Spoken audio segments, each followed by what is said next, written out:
This video is about why an RFP is not the stupidest way to buy anything, but it might be close.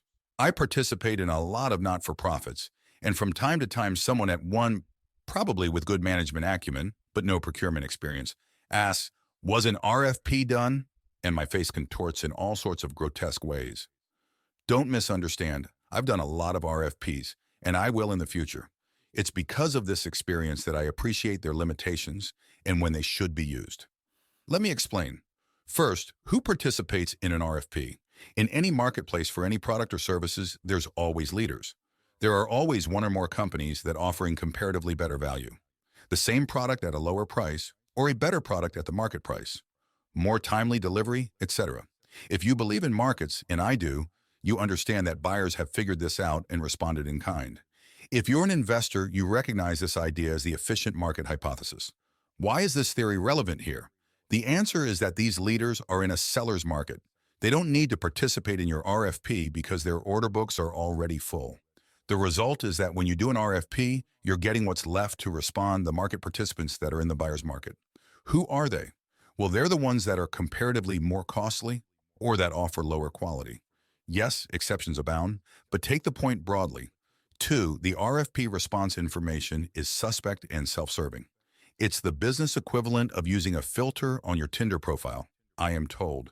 It's foolish to make commitments based on one-time representations, and that's why most companies pursue a vendor management strategy that encourages progressive familiarity, starting with consecutive lower-risk engagements. It's impractical to assess and validate all the presentations before deciding. 3, the proposals received are assessed by one or more people, and each has the flaws inherent in intelligent carbon-based life forms. They bring their experience, their prejudices, and proclivities, and these all factor into their assessments.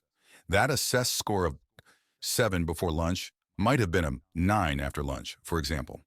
The point is that the assessments are not scientific. They are striving to create an empirical basis for an emotional response. Those of you in sales will understand this perfectly. Why do they continue then?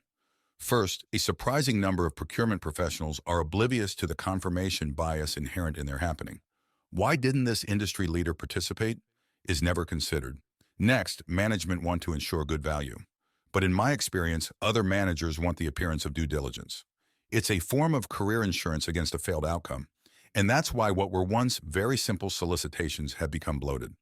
That brings me to my last point. Participating in these things is costly. And as each has become more burdensome, enthusiasm has waned. It causes competitive exhaustion. And that's bad.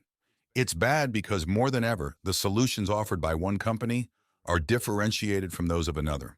This includes strategic alliances, intellectual property, proximity to your facilities or markets, for instance. If you go to the effort to do an RFP, you want to ensure that you're getting the information you need. The volume and burdensome requirement of participating in modern RFPs means that sources ration their responses to those opportunities they assess as having a favorable outcome. So what's a better way to go about this? Well, that's the topic for a separate video. But generally, you want to maintain a stable of familiar and trusted suppliers. However, you want to be in the marketplace seeking new leaders that are differentiated in some fashion and adding them where it makes sense.